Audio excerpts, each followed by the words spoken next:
Nah, ini ada beberapa tips untuk menghadapi pikiran negatif. Yang pertama, diakui. Ngaku saja kalau saya masih negatif pikirannya, tidak apa-apa. Karena kalau tidak ngaku, ya tidak ada perbaikan. Kalau tidak terima, ya tidak ada cara untuk jalan keluarnya. Tapi ayo kita terima, iya Pak, saya itu masih sering berpikiran negatif. Saya itu masih sering mikirnya jelek-jelek terus. Nah, kalau sudah ngaku, ayo coba luangkan waktu mikir sebentar. Kenapa sih aku kok berpikirnya seperti ini ya? Sumbernya dari mana? Asal-usulnya dulu gimana? Kok aku ini jadi negatif sekali? Terus coba dihitung untungnya apa sih pikiran ini untukku? Atau alasannya apa? Buktinya apa kalau pikiranku ini benar? Atau jangan-jangan hanya ketakutanku saja? Terus tanyakan juga, apa pikiranku ini sudah tidak teratasi, tidak bisa diubah? Mestinya ya bisa ya. Atau aku perlu tidak bantuan orang lain untuk mengatasinya? Nah, coba dijawab pertanyaan-pertanyaan ini untuk menyingkirkan pikiran negatif. Kalau sudah tuntas menjawab, ketahuan asal-usulnya, langkah ketiga yaitu reframing. Kita frame ulang. Kalau tadi melihat sisi negatifnya, sekarang saatnya melihat sisi positifnya. Tema malam hari ini kan bersih-bersih pikiran negatif. Antara lain caranya ini. Kita akui, kita uji, dan kita bikin frame ulang yang positif. Jadi nanti kita masuk bulan Ramadan, perspektifnya sudah jernih, sudah positif. Oke. Nah, ini pikiran positifnya.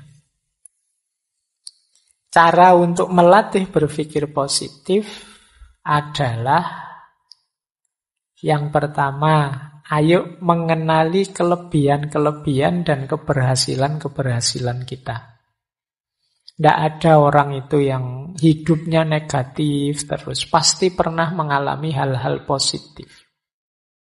Bila perlu ditulis. Boleh teman-teman kalau ada waktu ya, bawa kertas atau buku tulisan. Kelebihanku itu apa saja sih kira-kira? Nah, 1, 2, 3, 4, 5 apa saja.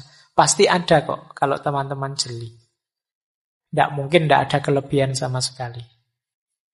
Ya kemungkinan banyak tapi tidak ketahuan saja.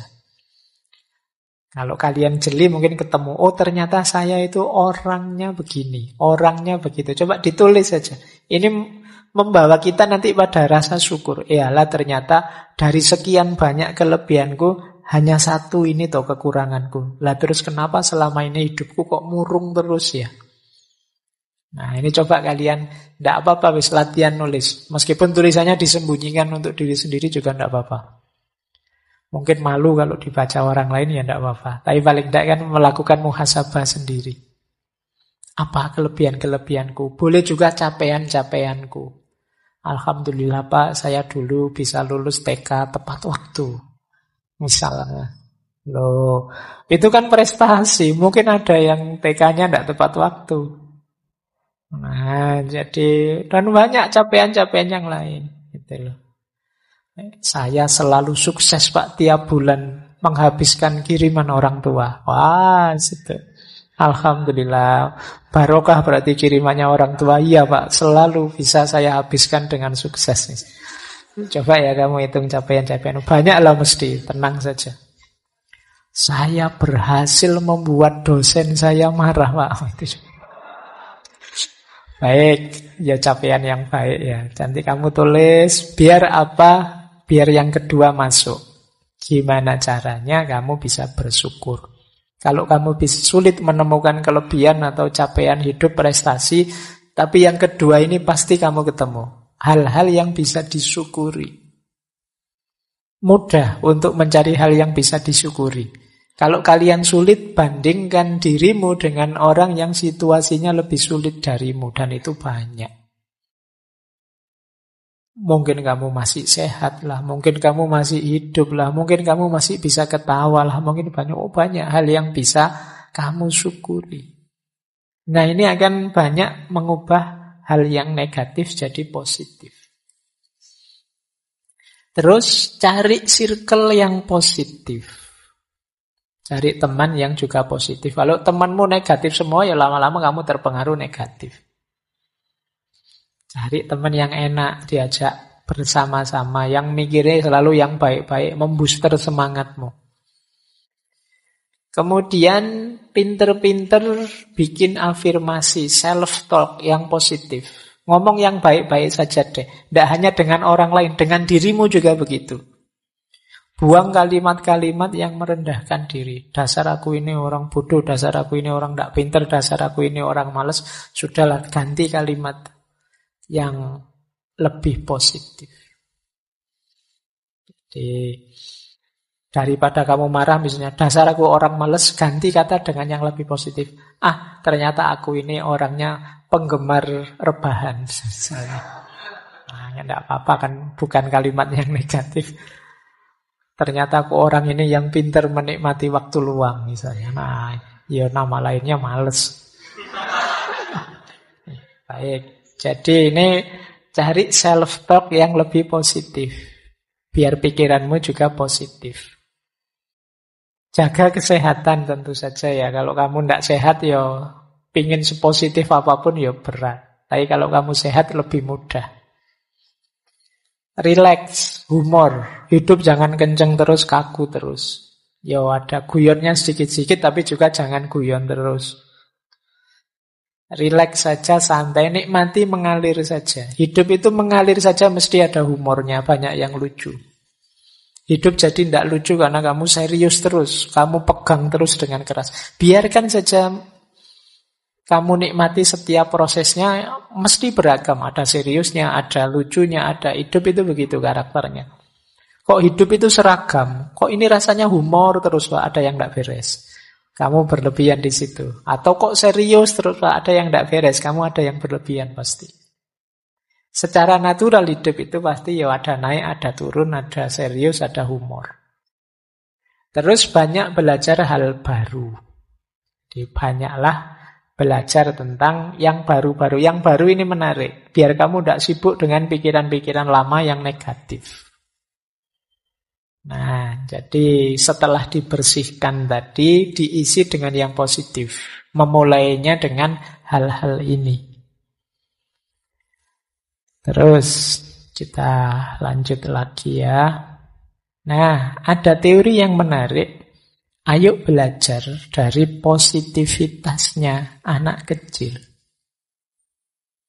Anak kecil itu berpikirnya sangat positif. Anak kecil itu dia ingin tahu apa saja, ingin mencoba apa saja, melakukan hal-hal yang pintar, kadang-kadang juga hal-hal yang konyol. Mereka juga bertengkar dengan temannya tapi terus rukun lagi. Mereka jatuh ya bangun lagi. Kalau gagal ya penasaran diulang lagi.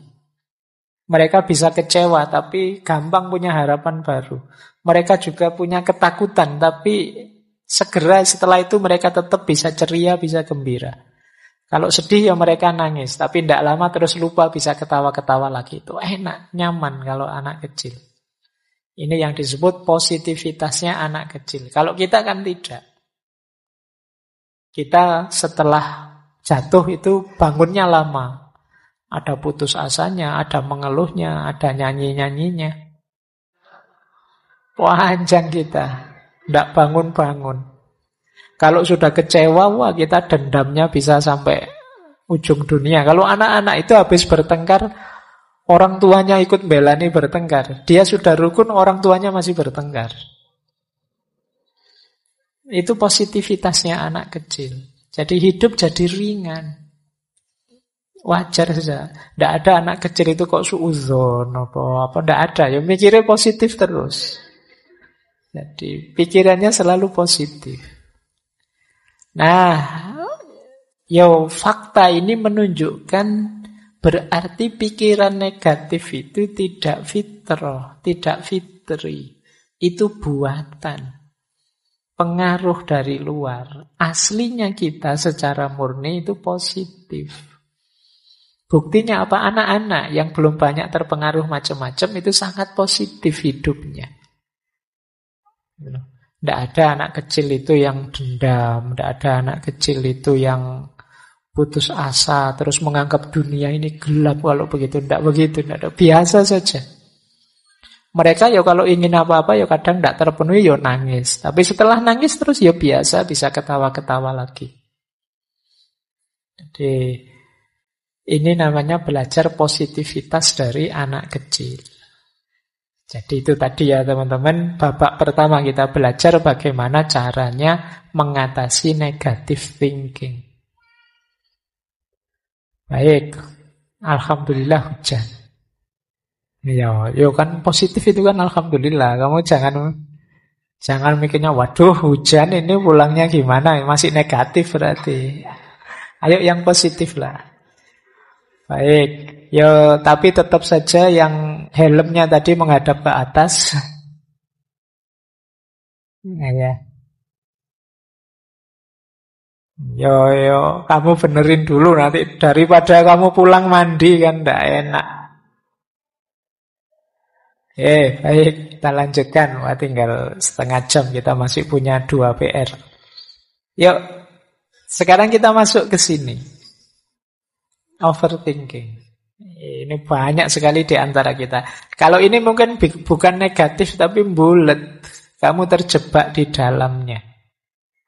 Overthinking itu satu keadaan, tulisannya kecilikan kurang besar itu. Nanti kamu besarkan sendiri. Satu keadaan di mana orang terlalu banyak menghabiskan waktu memikirkan sesuatu tanpa mengarah pada solusi yang efektif. Orang overthinking itu mikir di situ terus tidak pindah-pindah. Yang membuat dia stres, depresi sendiri. Jadi berpikir yang tidak perlu, yang harusnya tidak dipikir malah dipikir. Berpikir yang tidak tepat. Mikirnya jangan bagian itunya, itu di luar kuasa kita. Tapi kita tetap ngeyel mikir di situ. Atau berpikir yang terlalu banyak. Tidak ngerti kapan stop. Mikir juga harus ngerti kapan stop. Pak, saya sudah buntu, Pak. Ya sudah buntu, ya berarti stop. Buntu kamu ngeyel terus, yo stres kamu. Ini jalannya gimana ya? Saya membaca buku kok tidak paham-paham. Kamu pikir tidak paham, ya sudah ditutup.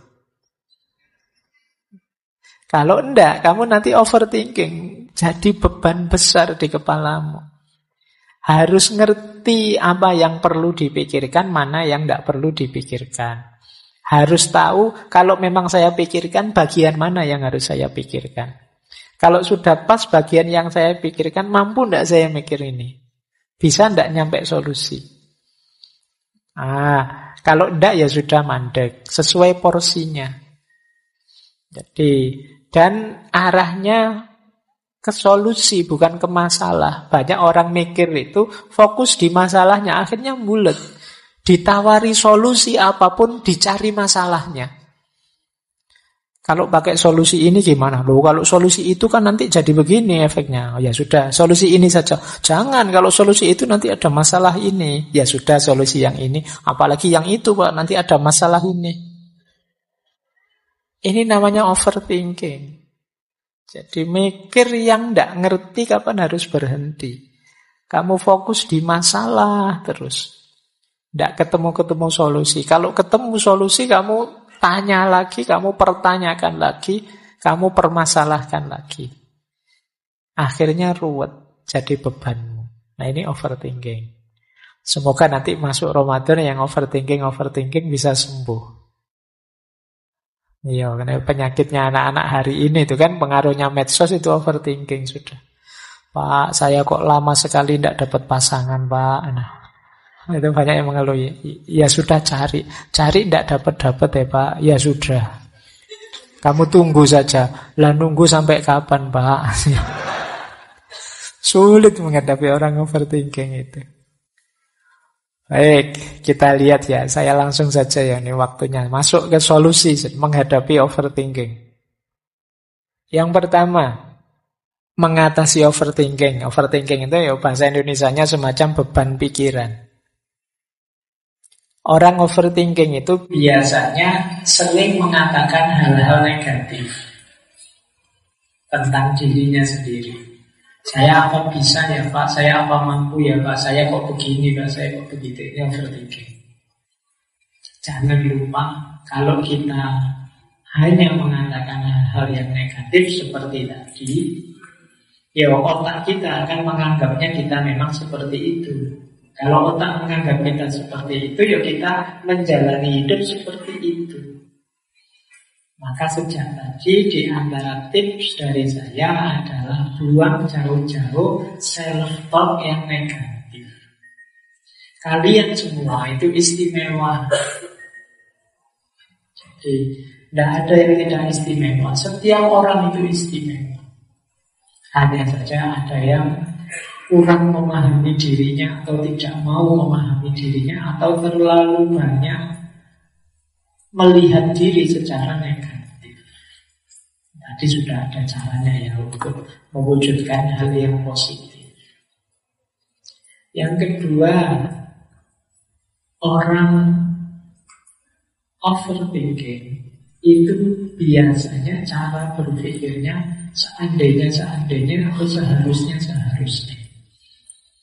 Seandainya kemarin saya begini, seandainya kemarin saya begitu, harusnya saya kemarin begini. Kok coba zaman SMA dulu saya agresif dikit saja, mungkin ya sekarang sudah dapat lah. Kamu menyesal kemarin orang begitu.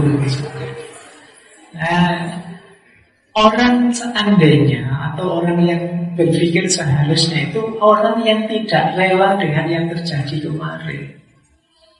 Padahal peristiwanya sudah berlalu.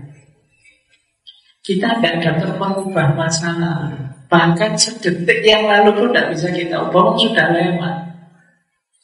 Kamu seandainya sekian puluh kali pun, ya yang sudah lewat. Kecuali kamu main film Avengers terus balik ke masa lalu. Jadi yang normalnya yang sudah lalu yang berlalu. Kita pakai seandainya 1000 kali pun yang sudah lewat tidak akan kembali lagi. Maka ayo kuncinya apa?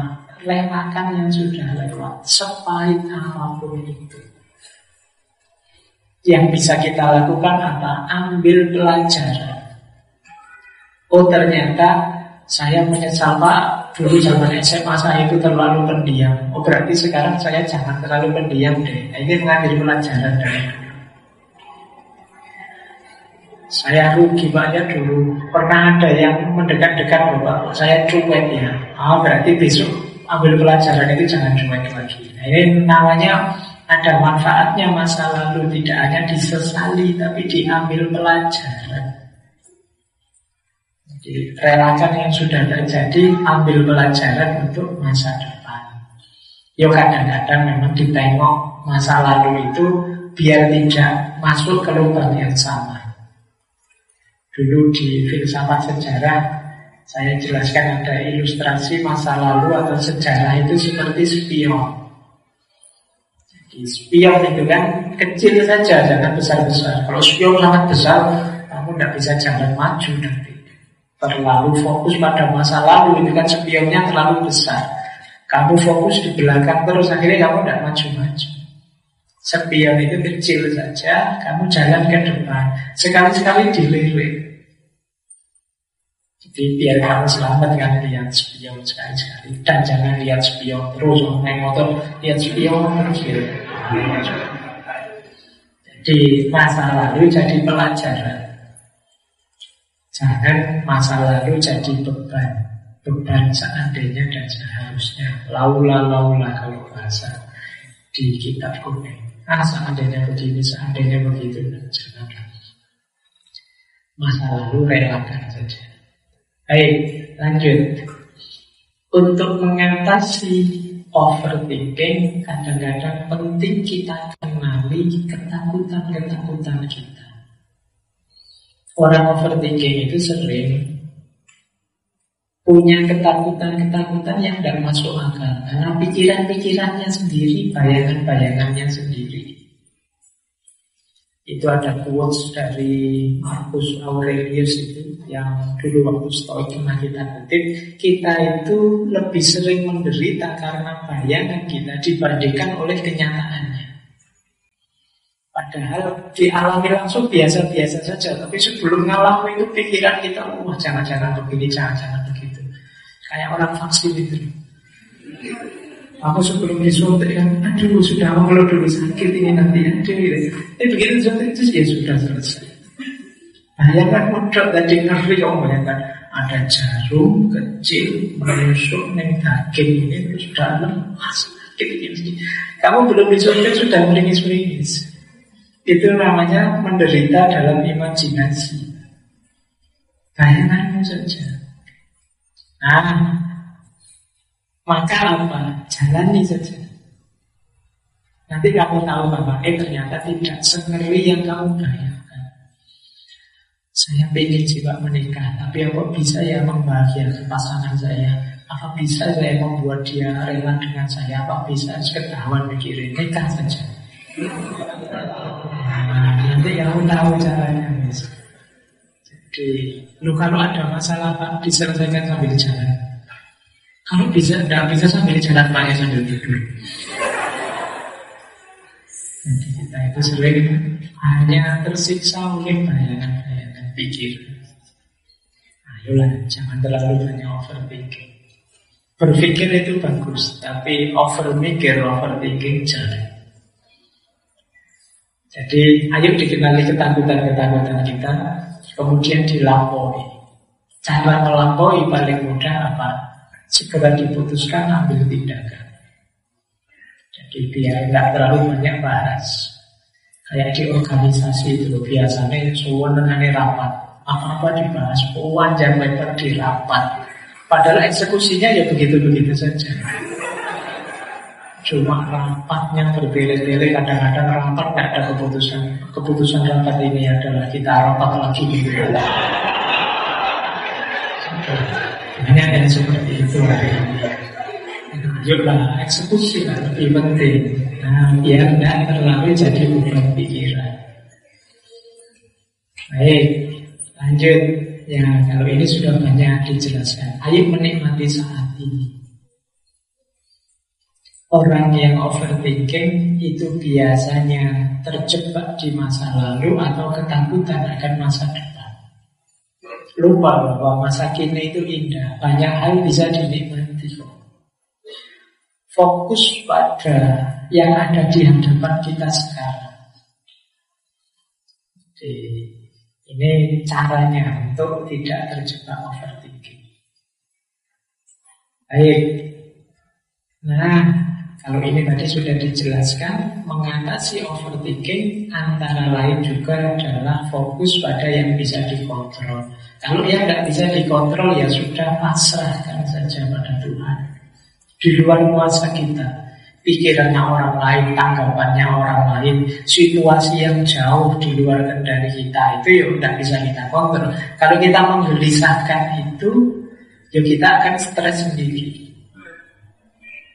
Gimana ya Pak caranya mengubah agar dunia ini tidak terjebak oleh alat-alat digital?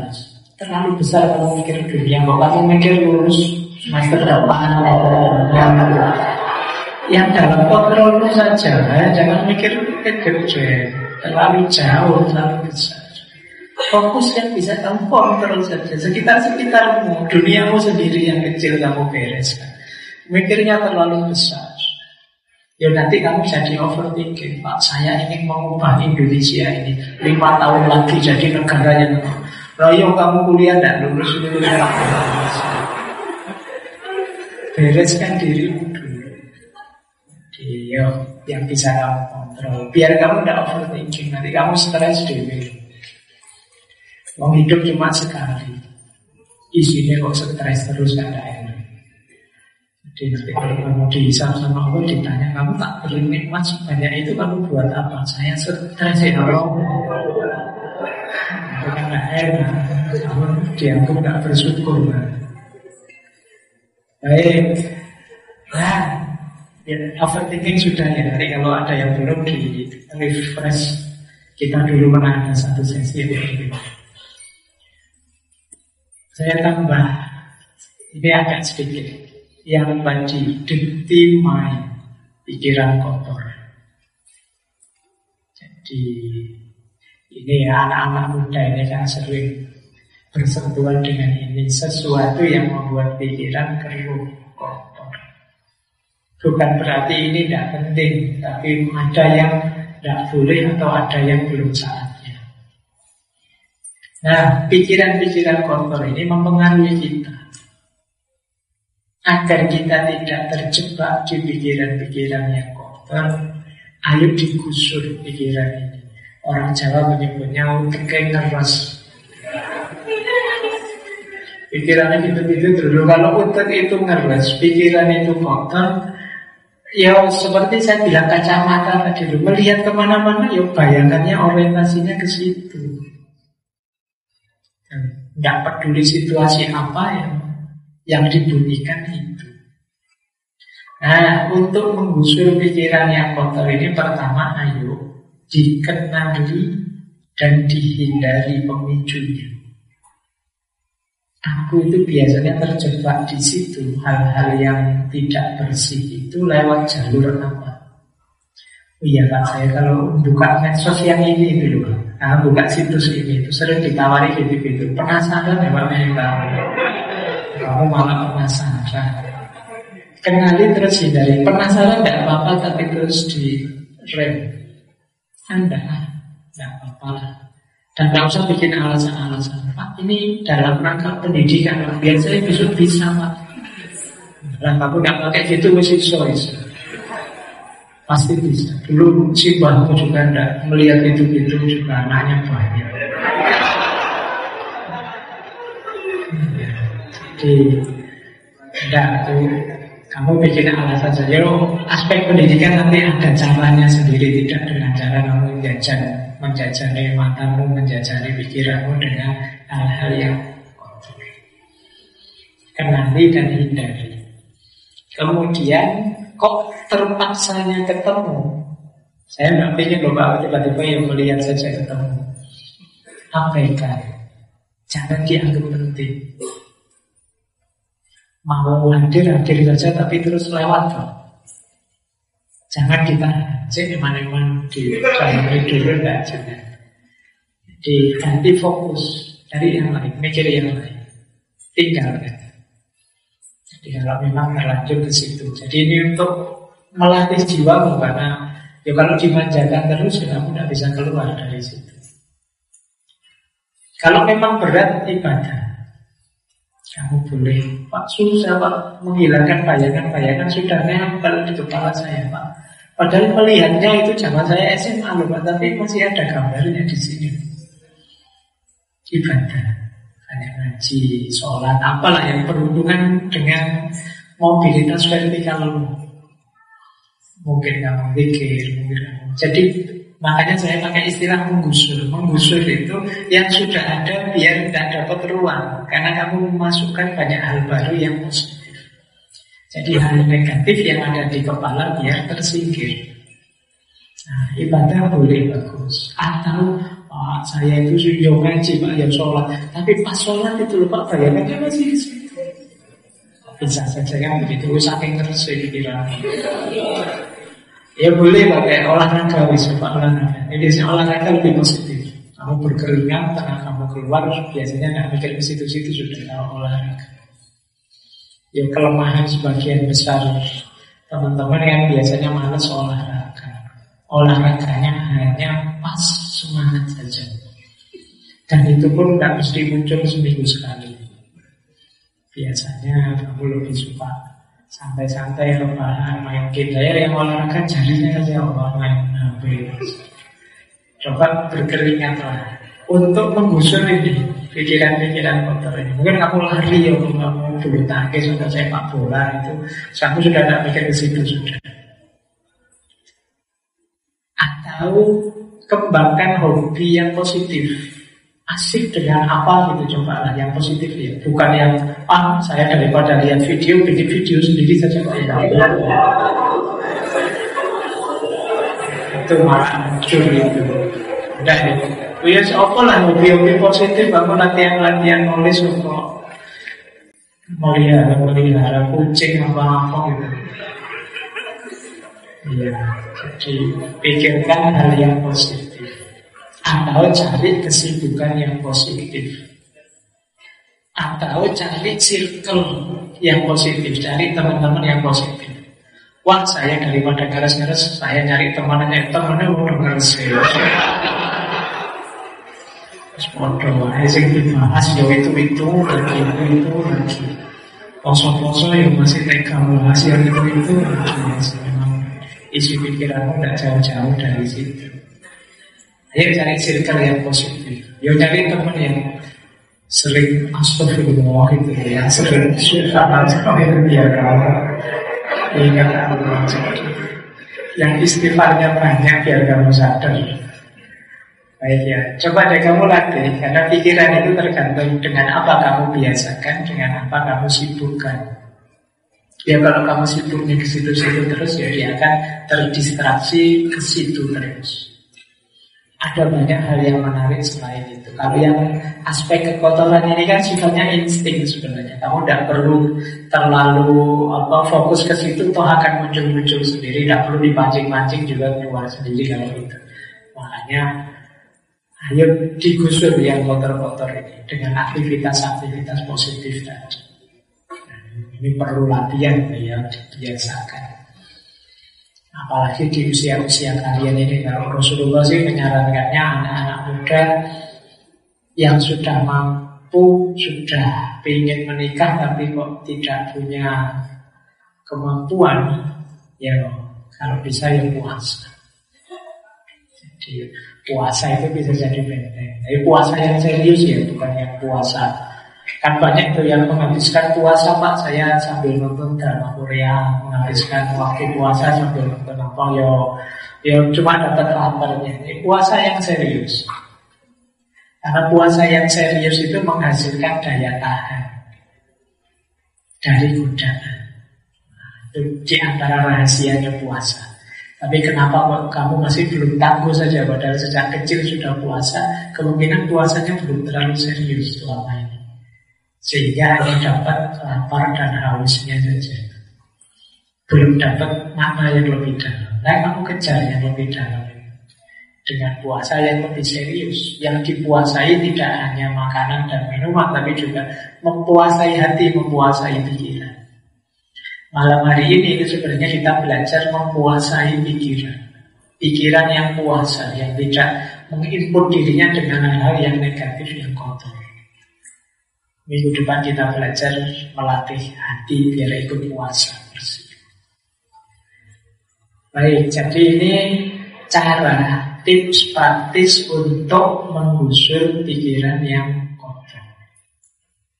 Nah, ada kalimat yang bagus ini, itu bantu rumahnya teman-teman. Air di lautan yang luas takkan pernah sanggup menenggelamkan sebuah perahu kecil di atasnya, kecuali perahu itu dimasuki oleh air. Demikian juga dengan kehidupan kita ini.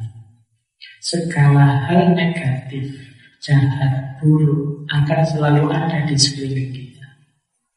Namun semua itu tidak akan mampu menenggelamkan kita, kecuali kita membiarkannya masuk dalam pikiran kita. Jadi kita tidak akan mungkin tenggelam kecuali kita sendiri yang memasukkan air itu di kapal kita. Maka di situ kuasanya pikiran. Maka tadi saya sarankan, yuk hati-hati dengan yang kita inputkan, yang kita masukkan di kepala kita, di pikiran kita. Itu akan jadi kunci kita akan selamat ataukah tenggelam. Kalau kita tidak hati-hati, kita bisa saja habis tenggelam. karena kita sendiri yang memasukkannya. Tapi kalau kita punya daya tahan untuk tidak memasukkan air ke kapal kita, tidak memasukkan yang buruk-buruk ke kepala kita, insya Allah dahsyat apapun ombak dan air, ya kita tidak akan tenggelam. Tenggelam itu ketika air masuk di kapal kita. Nah, jadi kalau ada air, kalau ada hal yang buruk negatif di kepala, cepat-cepat dikuras, dibersihkan, biar kita tidak tenggelam. Ini mungkin pelajaran dari kisahnya Nabi Nuh. Nabi Nuh itu kan secara fisikal memang dilanda banjir besar, tapi selamat karena kapalnya tidak dimasuki air. Nah, jadi ini pelajaran besar. Kenapa malam hari ini kita belajar bersih-bersih pikiran, biar nanti kita tidak tenggelam. Nah, ada quotes bagus untuk menutup sesi kita malam hari ini. Yang pertama, mari jadi orang yang berani meminta maaf. Yang kedua, mari jadi orang yang tangguh, yang mau memaafkan. Yang ketiga, mari jadi orang yang bisa melupakan yang kemarin-kemarin sudah terjadi, yang membebani pikiran kita, baik dalam bentuk pikiran negatif, beban berlebih, overthinking, maupun pikiran-pikiran kotor. Mari kita buang, kita lupakan. Itu akan jadi jalan kebahagiaan kita. Yang pertama minta maaf adalah yang paling berani. Yang pertama memaafkan adalah yang paling kuat. Yang pertama melupakan adalah yang paling bahagia. Orang yang tidak mau atau tidak sanggup minta maaf, ini orang pengecut. Dia tahu salah kok tidak mau minta maaf. Maka orang yang pertama kali minta maaf adalah orang yang paling berani. Tidak sederhana minta maaf. Tapi sebaliknya juga begitu. Orang yang pertama memaafkan, dialah yang paling kuat. Karena memaafkan jauh lebih berat dibandingkan minta maaf. Nah, tapi ada lagi yang lebih berat. Apa? Melupakan yang sudah terjadi sebelumnya. Melupakan ini kan yang jadi beban pikiran. Membersihkan pikiran itu kan membuang, melupakan segala hal yang negatif sebelumnya terjadi.